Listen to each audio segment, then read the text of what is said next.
I would have panic attacks. I'd be in the parking lot crying because I had no idea what to do. Back then, there was no YouTube, but there was no social media to go to try to learn things. I work on this probably 25 hours a week in addition to my full-time job. I've got about 365,000 followers on there. Over the last year, I've had about 800 customers.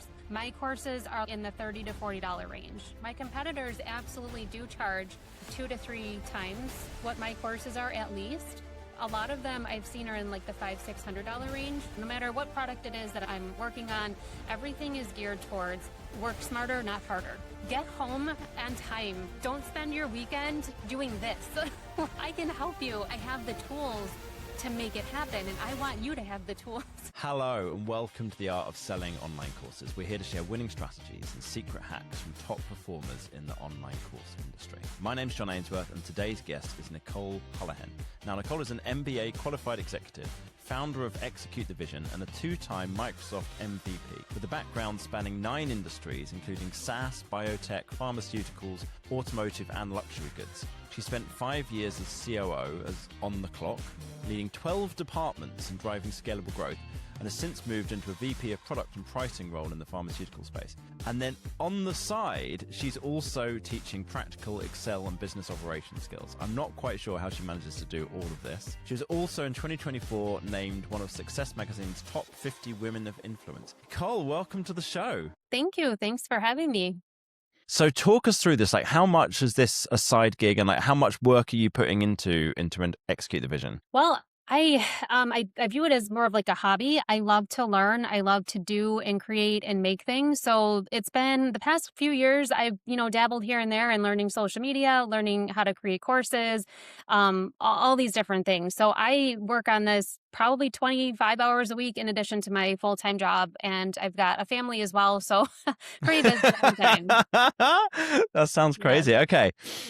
So what is it that you're helping people with through this? I'm helping people to be more efficient at work. So no matter what product it is that I'm working on, everything is geared towards work smarter, not harder. So the courses in particular that I sell are all about teaching you how to utilize Excel.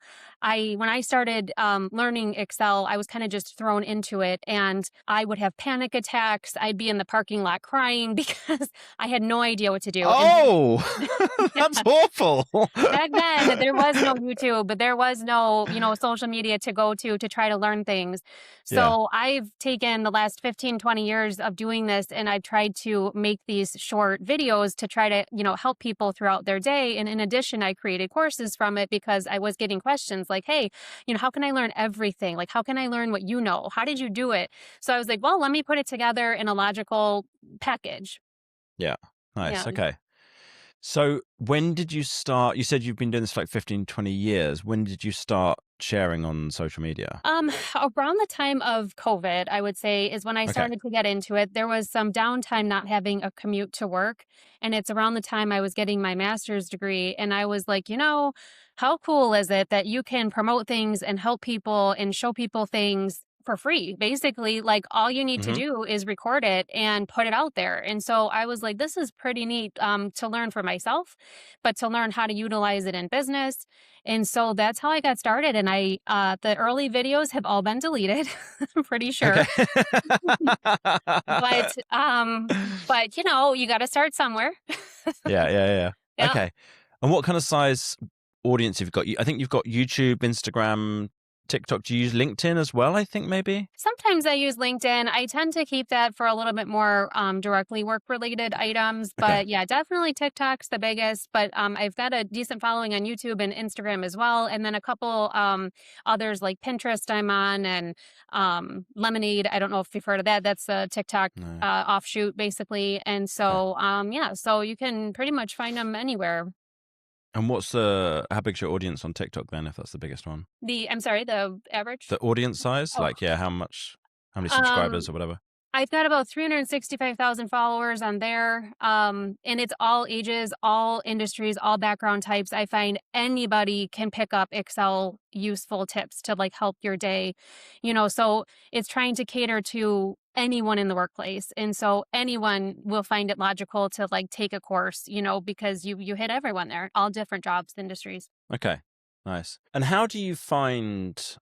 I don't know if this is quite a fair question, but I'm going to ask: how do you find TikTok compared to any of the other platforms in terms of conversions to sales? Because I tell you why I ask. I've had a lot of people who I've talked to who've had big audiences on TikTok and a smaller audience on, let's say, YouTube, and they've just found the YouTube one was converting way better to sales. Have you been able to see if that's like, is the TikTok audience converting into people who are actually buying? Yeah, I haven't checked recently, but I did put a survey on my site and I had actually found it was fairly proportionate. Okay. So for the responses I got, so I asked basically, where did you find me? And Yeah. so I did find that it was fairly consistent. I do find that YouTube seems to have a lot more like how do I questions in the comments. So it seems like people are a little bit more engaged in that way. Like maybe they're purposely going there to learn something, whereas a TikTok or an Instagram, I think sometimes I'm accidentally finding people, Hmm. like, and so yeah, that's been my experience. I think YouTube is geared towards, more the education Yeah. focus. Yeah. That's generally what we found. There's one person who we've had on. I'm going to try and find, for everybody listening, I'm trying to find who that was, um, who was really crushing it with TikTok. That was like her main traffic source. And most other people have told me that it's not nearly as big of a deal for them, the TikTok. So that's really interesting to hear for you that's working really well. Is there a difference between the kinds of content you're putting up on TikTok versus YouTube or Instagram? For the most part, it's the same. I will generally start on TikTok and then I'll kind of disperse from there. But I will use YouTube for more in-depth things because you can do the full screen better. It just handles it. I know now TikTok will allow you to flip screen, sideways so you can see a full-size video. But I don't know that people are like real familiar or expect that. I don't think they Right. expect to see lengthy videos on there. So if it's things that are in depth, I do prefer YouTube for that. Okay. Okay. And then what's the next step? Is it direct to sale? Like, do you put a link in the comments on? I don't know with TikTok. Can you link off to from a description or from a comment, or how does that work? It's not ideal. My experience has been you'll see the comment yourself if you put the link, but then it's blocked for other people. Same thing on Right. Instagram. So like you think you're helping yourself, and trying to do that. But so what I try to do is on my videos, I try to put just the website. And I think, that might help like with searching. It's in my bio as well, but you'd be shocked at how many people do not understand what it means, like link in bio. Yeah, They yeah, have yeah, no yeah. idea what that means. And it's really unfortunate because it's like that's what the video platforms are trying to help you with is like, advertise yourself basically. But if people still aren't getting it, like what that means, that's hard, that's not helping anything either. So but yeah, I find if it's on the screen, that seems to help a lot. Okay. And then in And do the you point description people too. directly to? You point people to like to the homepage. You point them to like a course sales page. You point them to a lead magnet. Like, what's the next step? Yeah, I've tried both as like an A/B test, and I haven't really directly noticed too much of a difference. I tried to make my homepage ultra easy. So whether you're landing on the shop page or the homepage, like it's really clear. So for a while, I had a banner up on the website saying like click shop for the as found on TikTok or as found on social media YouTube classes, and I found that was helping too Okay. to have that. I even then on my course posting on the like the thumbnail, I put like as seen on social media. So like trying to make sure that people are associating the two because I do find feedback too of like, well, where do I get it? Where do I get it? On the site. But it's not always like it's hard to associate the two because but like they don't know. So it's Yeah. like try to make it as easy as possible. Yeah. For sure. It's Ask one a of the friend. advantages with If you're not sure, like test it with a friend. yeah. It's one of the advantages with YouTube is that over Instagram as well, it's like you can't put links on Instagram off to wherever you want people to go to. So you then on Instagram, you've got to put comment this and then you set up ManyChat, and then you respond to them with that, and it's like a whole, fiddly thing. Whereas Yeah. on YouTube, you can just put a link in the Yeah. pinned comment, you can put a link in the description, you can put it above the fold, make it really, really obvious, point to whatever, a lead magnet, a sales page, whatever you want to do. Yeah. Which is just like, oh, there's so much. I get why these platforms don't want to send people away. Like, they want to keep them on the platform. That's their job. Right. But it's like, it's so annoying. Oh, I Guys, trying to make a living here. Yes. So what is it that what kind of price point are you selling the courses at? So I am trying to do just a single one-time fee. I tried a Hmm. subscription and I've settled on the one-time fee. I find that that's easier. My courses are like in the $30 to $40 range. So they're Okay. quite a bit cheaper than others. But what I'm trying to do is like share the information. I've had people say to me before, because I had the workbook for free on my site, people are like, how come you're not charging? Like, you could do this, you could do that. And I was like, that is a good point. So great. Like, you should be charging for this. So I was like, well, that's true. I mean, it takes a lot of time to assemble that. Mm. And so I started charging for the workbook, and then I migrated it over to a product called Thinkific for the course. Hmm. And I like it a lot. It's like a regular actual course. So you upload the videos and the user can go through and get a certificate. And so you do have to pay for that service. And so, definitely it makes sense to charge for courses if you're, utilizing stuff like that. But it's a great product, and the interaction goes well with people. There's even like a community where you can post things. So highly recommend it, especially if you're looking to get started, because it's relatively inexpensive. Nice. Okay.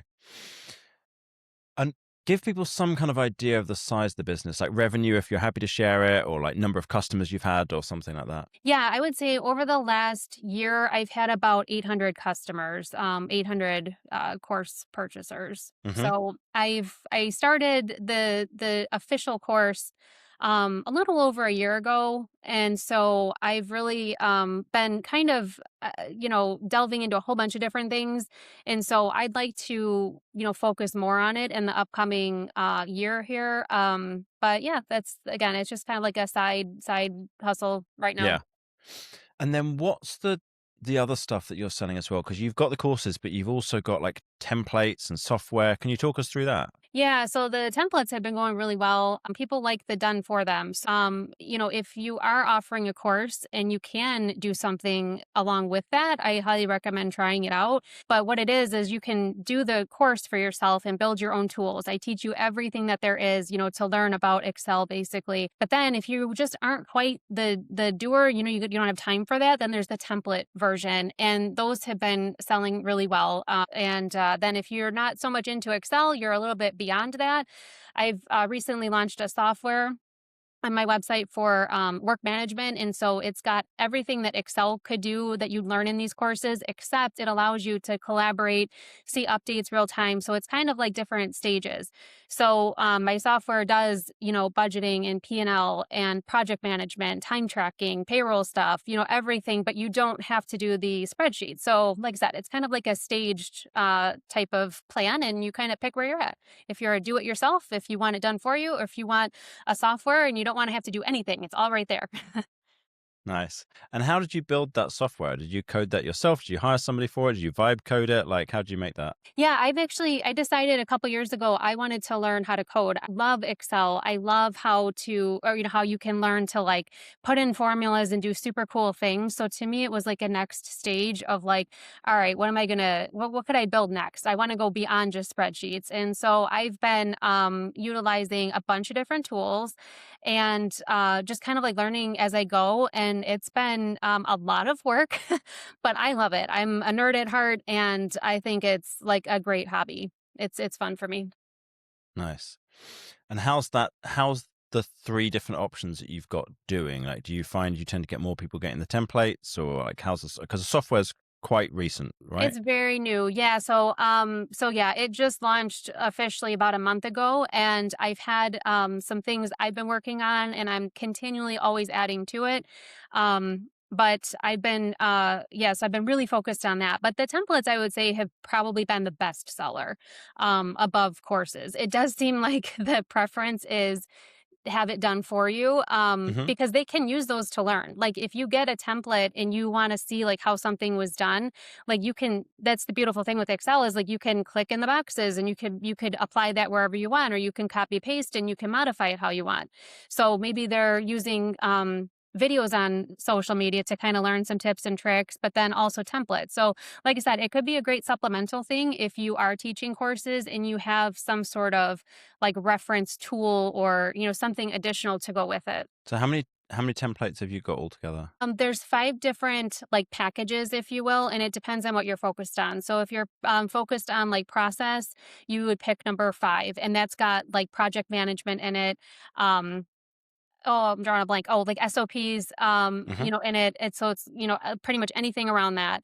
If you're looking for performance and dashboards, you'd pick number 3. If you're looking for like HR people type things, like hiring, applicant tracking type things in Excel, you'd pick number 1. So, lots of different things depending on the area. I would say by far the process one with the project management has really done the best. People really like, it seems, to use Excel still for things, and so it's like a Monday.com dupe, basically. Okay. It's all the screens you would see, all the colors, but it's in Excel. And you can even put your images in there of people, your photos, and use the spreadsheet if you want. So yeah. Sweet. Okay. And how much do you charge for those? Is that similar kind of price range to the Yeah, courses? they're similar. It's $25 for each package. So Okay. you get like 6 to 8 templates in a package. So relatively cheap in comparison to what it would take to go through and build those, especially if it's, Yeah. if you're brand new to Excel and you want something done right now. And then what's your kind of system for selling those? Are you doing it all through the website, or have you got like do you do email promotion? Do you build an email list and do promotions, or is it all kind of direct from TikTok or Instagram over to the website? Yeah, it's been social media driven. I do a lot of blogging, so I'm trying to get links and such, from that, and the SEO benefit. So I would say I've recently been picking up that quite a bit more to get more traffic. But otherwise it's been social media. So, if you post videos of things like that and, people see it, it's like, oh, right away. Like I said, the SOPs, project management, people were like, oh my gosh, I gotta have this. And so they're headed to the site to check it out. Do you think there's a space for doing anything higher priced? Because I tell you why I ask is that generally what I found, this is not Excel specific at all, right? This is like across selling courses, is that at least when you're doing an email promotion, the sweet spot is somewhere around the kind of $100 to $200 mark. Whereas if you sell stuff that's cheaper, you might get more sales, but not enough to kind of make up for the decrease in price per offer. And obviously you could do bundles, right? And I don't, maybe you do already, but like, um, yeah. Do you think there is a space with your audience for something higher priced, or do you think that like no, my audience wants this kind of cheaper, smaller things? I wanted to be able to help people learn these things. And so it Mm, hasn't been my priority to turn this into like a high margin product. But yeah, my because competitors it's more of a definitely do. hobby and more of a yeah, Yeah. Yeah. So I was like, let's just kind of see. I'm kind of a tinkerer and like let's just see what we could do. But I would say this, my competitors absolutely do charge like 2 to 3 times what my courses are at least. right. A lot of them I've seen are in like the $500-$600 range for like a full package.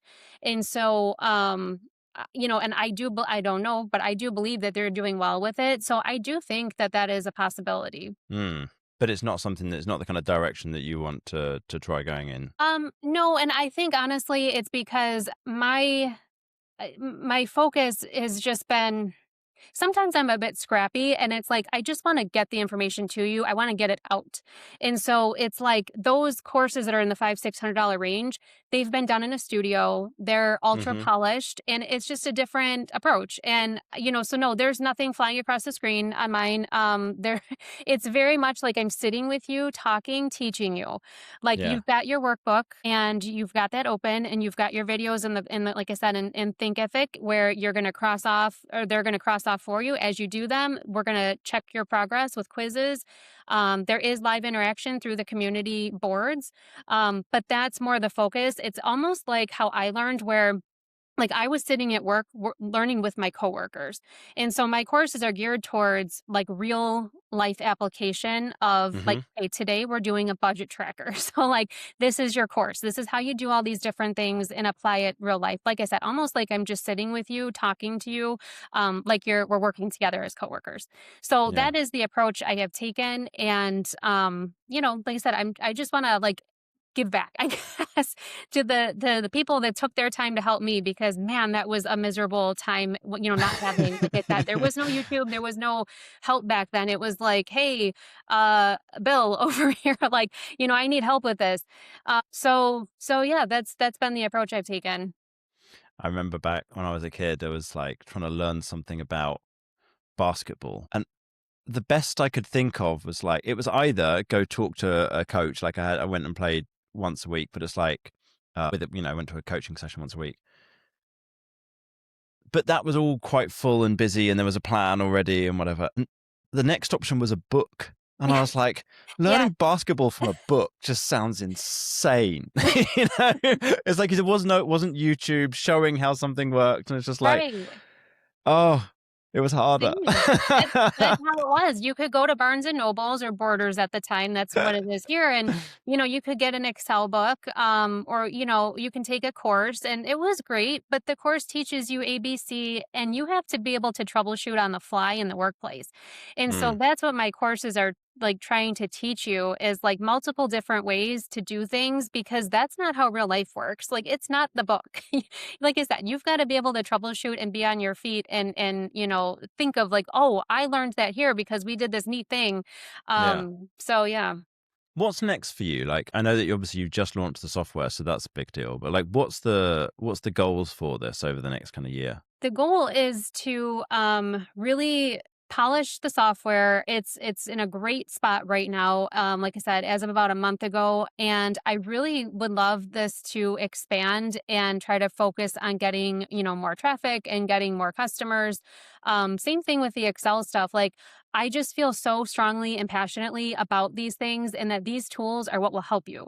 So when I was a COO, focused on operations, like these are the tools I needed, whether it's Hmm. spreadsheets, the templates, or the software. And I know because I've heard people over the years not have these tools or not know where to go. And so I really just want to like get it out there and like, let me help you. Like, get home on time. Like, don't spend your weekend doing this. Like, I can help you. And I just want to like drill that message into people and like get it in front of them. Because I know so many people who are like, oh, I'm working on this spreadsheet and I'm not going to be able to leave till 8 o'clock at night. Or you Yeah. don't have to do that. Like now when I get a request at work, it's just like seconds. I'm like, oh, okay. Like I might put it off a little bit just because I've got other things to do, but I have the tools to make it happen. And I want you to have the tools. So I Mm, really want to teach you, like this does not have to consume your life. Like you can, like I said, work smarter, not harder. nice. What's the biggest challenges for you at the moment? Like, what's the challenges that are stopping you from reaching any of your goals? Um, Biggest challenges right now, I would say, would be technical pieces. There's some things I've got some issues with my website, for example, that's kind of causing trouble with being able to get traffic. That it's some pretty major issues that's not on my end, but it's from using these third-party tools. So you're kind of dependent on tools, and they don't Hmm. always work. So I would like to learn a little bit more about how to condense and migrate some things, so that you're using the best of what's out there and best available. But that's always going to be a little bit of a challenge, because that's the world we live in now. Things go down sometimes, but other than that, it's just kind of like learning to the marketing piece. And like it's one thing to like run a business where there's lots of people helping and doing things, but it's quite another to try to do it yourself. And so I'm going through all this and learning, like, it's a learning curve. So I would say that's another challenge is, you don't really have anybody to bounce things off of sometimes. So yeah, I would say those are the biggest ones right now. Nice. How's it going in terms of growing your audience? Like, is that something that have you had consistent growth with that, or have you found that anything's like changed for you over the last 6, 12 months in terms of what's working? Yeah, I would say since the United States had a thing going on with TikTok, that whole issue with, Oh, wanting to yeah. ban it and all that. And I would say since then things have changed with social media, it seems across the board. I don't Okay. know, it just seems like videos don't get the same traction. They're really pushing to promote videos, like, so you can't constantly get these ads to, like, pay to play basically. So it doesn't seem as organic as it once did on a lot of them to me. And I would say like view count is definitely reflected in that. Like it was way easier a couple years ago, it seemed, to hit over 1 million views. It could be market saturation too. But I know I've talked to a lot of people and they've noticed a difference with TikTok in particular. YouTube's actually been going pretty well. There's been pretty consistent growth with that. Um, but yeah, I would say ever since the ban, it seems like there was a little bit of a shift in social behavior somehow that's Okay. making it a little slower than it used to be. Is there anything you've been working on to try and negate that or to work around that? Yeah. Like I said, I've been really busy building the software. And so now I'm jumping back into it. Like I'd say as of like a week ago, to be honest, like that's Hmm. how recent it is. And I'm really trying to come up with like the things that people identify with. They say if you're going to make videos, they got to educate, entertain, something to like grab people. And so I'm trying to think of like, okay, should you have like a character that, you kind of play? Because I notice a lot of, videos will take off when people can identify with a character or something like that. So I'm really trying to think of like actual pain points, making sure that that's the hook to try to catch people. So it's like, I want in the first second or two that they see it to be like, oh, that's me. Like, that's my problem. And Mm. to be like, okay, like, this is how we fix it. So I've been really trying to focus on that approach more than just like, here's the tip or trick. Um, so, so yeah, trying some new things with that. Nice. Okay. That makes sense. I was chatting with somebody earlier, Scott from Scott's Bass Lessons. It's like a YouTube channel teaching how to play bass, and it's like, I don't know, 5 million views a month or something like that. I forget exactly. Big channel. And one of the things that he was talking about that I don't hear people talk about very often, I thought was really interesting, was the importance of the format of the video. He's like, because most people talk a lot about the title and the thumbnail and the hook. And Yep. he was like, all that stuff's important. But he's like, but I think that the thing that's neglected is what is the exact format. So he was talking about, he'd recorded a video with a famous bassist called Victor Wooten. And he was like, this is going to take off. This is going to do brilliantly because Victor Wooten's such a famous bassist. But what he was doing was he interviewed him. And he's like, at no point in the video did he play the bass? And he's Uh, like, he's like, what would yeah. have worked better is if he'd been playing the bass and then interviewing and then talking about why did he play it like that, or Yeah. like it's kind of breaking it down, that kind of thing. And that really made me think a lot. I don't know, I'm not a massive, YouTube expert. It's like not my kind of world, but have you found anything in terms of different kinds of formats that work on TikTok? I guess is the kind of the biggest channel for you. Yeah, I try to pay attention to feedback and make sure you're always trying different things for sure. Because hindsight, after you post a video is much easier, of course. When it comes to like, the format, I have really tried to make sure I speak clearly and I slow it down because I've had a lot of feedback where it's like, that's too fast. But then other people are like, this is a great pace. So I try to like accommodate different learning styles too. And like, again, be very, very clear. Like just like your website, like you got to Mm. try to be clear.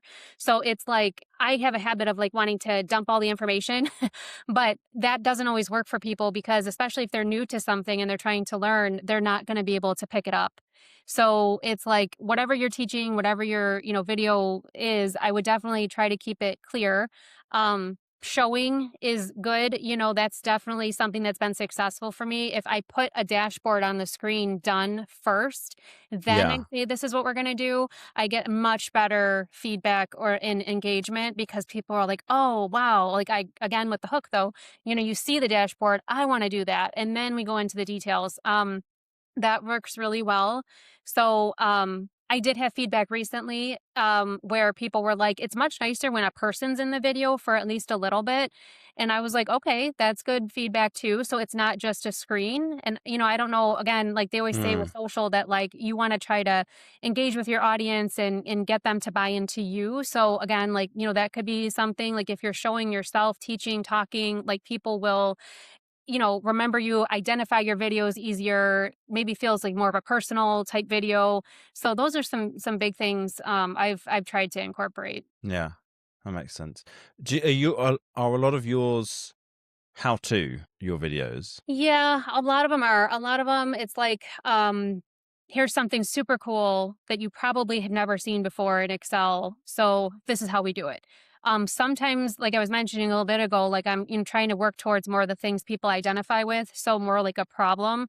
So I've been working on that too, where it's like, here's a problem and here's the solution. So it's not like a direct how to, but it's like how to get a solution or instructional. I've been kind of taking those two formats. Hmm. Okay. That makes sense. Nicole, this has been awesome. I love hearing about your journey and Thanks. what you're Yeah. building with this. Thank you. I'm happy to do If it. anybody wants to go check this out and see your site, where should they go? Executethevision.com. So it's Xecute, thevision.com. We chop the E off. It's just yeah. So if you are searching for it, that's the site. And then Beautiful. shop is where the courses are at and the templates if you're interested. And then is it Execute the Vision on TikTok, Instagram, Yeah. YouTube as well? Yep.